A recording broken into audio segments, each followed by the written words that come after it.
Hey guys, welcome back to the Rewatch. George and Max coming at you with our third MCU project we're looking at in the lead up to Multiverse of Madness, releasing May 6th. Today we are looking at Iron Man 2, the sequel to 2008's Iron Man. This is episode 3 of the Rewatch. So Max, what do you think of this one? It's an enigma in the scope of the MCU. Some people love it, some people hate it. What do you think? Yeah, phase one is rough. And I'm just gonna start my comments with that, is that, you start off so well with Iron Man.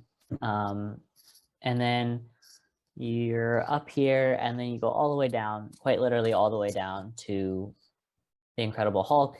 And then you bump up just a little bit, but just out of pure logic and necessity, Iron Man 2 is that much better than the Incredible Hulk, but not by much. I think it does help that we are not being forced into, a reintroduction of a character that we already know.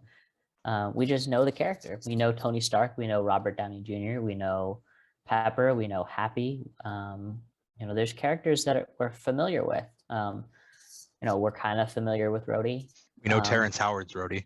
We know Terrence Howard's Rhodey. Don Cheadle is obviously great, but then you have the villain, and that is the weakest part of this film. Mickey Rourke is just not intimidating. He's not threatening or he doesn't even draw my interest. He's just he's a thug. He's a Russian thug that why does Mickey Rourke do a Russian accent? His character is Russian, but why was he cast in that role? Yeah, I mean, you could do Whiplash, and I think that's fine. I don't care really who the villain is. You just have to make the villain interesting, and this film didn't really do that. The motivations are weak. They're there, but they're weak. Counterpoint. Yes. There is a very compelling villain in this film. There is a villain with really, really strong motivation. And that villain is Justin Hammer. Yes, sir. Sam Rockwell gives an outstanding performance in this film, but he's pushed to the side. Mm-hmm. And I think by making Whiplash the primary big bad, for lack of a better phrase, this film sees its doom.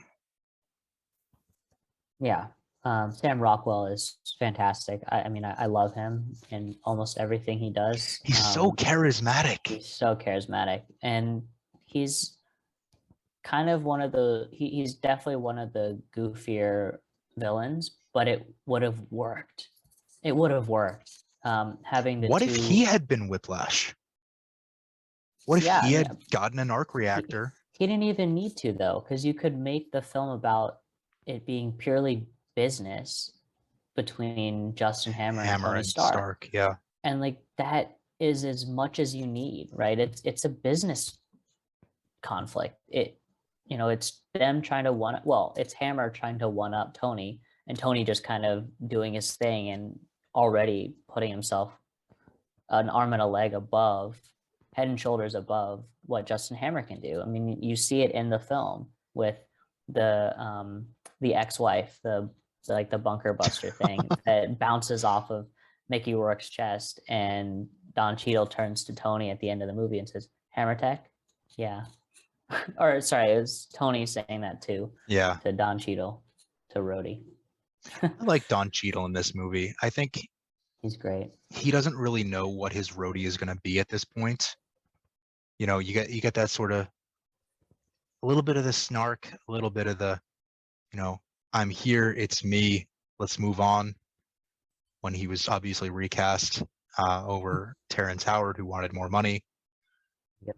But he's not who he would be in, say, Age of Ultron, Civil War, Infinity War, Endgame.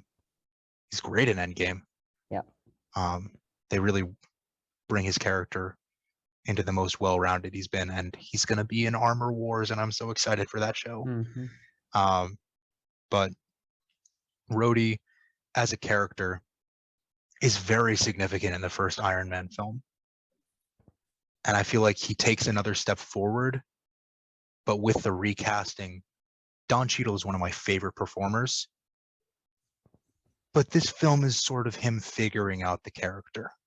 Yeah, and that's okay. I'm giving him a little bit of leeway, and look, that's not an issue, right? I'd rather an actor be clearly trying to figure out who they are, but still deliver the performance that he did, something like that, than go in blindly confident and just not deliver. Mickey Rourke.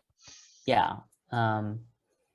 And I think there's a lot to like about this film. It's not that it is just a bad film. I think Mickey Rourke's Whiplash is bad and everything about him is bad, but Bad in terms of quality, not bad in terms of being quality. a villain. Yeah. But a lot of the other stuff, a lot of the other sequences and characters and interactions between the characters in this film are actually really good. And it feels fresh and new. The stakes are a little bit different. You go to new settings in Monaco. You go to Russia and New York. You start in Russia, New York, but you begin with like a Senate hearing, which is not something that we see until Captain America: The Winter Soldier, but it's still a very different it's a different setting. Yeah. And that's interesting. That's a new way to introduce a story, and that's what I liked about it. There's lots to like. Lots to like, and I think a lot of that, like you said, you're putting these characters in new places, but you're also getting characters that are scene stealers with actors who know what they're doing in their roles. Mm-hmm. And I think Robert Downey Jr. takes a step forward as Tony Stark. He's not who he'd be in Infinity War and Endgame. No one is at this point. Don Cheadle, we've talked about him already. Sam Rockwell, we've talked about him. Scarlett Johansson, first introduction of Natasha Romanoff. She's fantastic in this film. You really get the sense of her character right off the bat. She's Natalie Rushman from Legal, but Scarlett Johansson was cast as the Black Widow in advance, so that reveal is going to happen. You get more information about Nick Fury in this one. Phil Coulson's a big part of the second act. You learn about Tony's relationship with his father. Yeah, John Slattery introduced as Howard Stark. You get a sense of Tony's ingenuity and when he creates the new element to basically cure himself of the poisoning. Like, that's fantastic, right? That it happens so quickly within the film. I think they gave it the right amount of time that, you obviously know that time is passing, it shows him doing some of the grunt work, but it also shows his brain. It shows how he was able to figure out, piece together the puzzle that his father left him. And obviously there's a little bit of a logic jump with that whole thing, but I'm not going to talk about that right now. It just is great, right? You get a sense of, if you suspend your disbelief, it's great. Yeah. His muscles and his suit is not the only thing that defines him. He's a smart guy. Tony is a smart guy. He's a genius. Yeah, he's a genius, and you get a little piece of that. Yeah, I think this film gets a bad rap just because phase one, objectively speaking, is the MCU finding itself. Yeah. And I think this film, like you've said, has a lot of strong points. There's a lot to like about it. It's just that when you put together all of these great pieces with the pieces that don't work as well, it takes away from the quality of the film. And I think if you focus on the good parts, like we've been doing for the last 5 minutes, it's a great film. But you got to take the good with the bad. You got to understand there's a lot of bad. This is a whole motion picture. It's not just bits and pieces. And this film struggles at a lot of points. Yeah. Don't get me wrong. worlds better than the Incredible Hulk. And I think it was wise. It was announced long before, long before the rest of the MCU, or long before the Incredible Hulk performed as it did. But to go back to Iron Man and a character that we know after the Incredible Hulk was the right decision by Marvel Studios. Yeah. And it was the right decision for Tony Stark's arc as a character. I think so too. I would also say that Iron Man 2 is still a rewatchable film.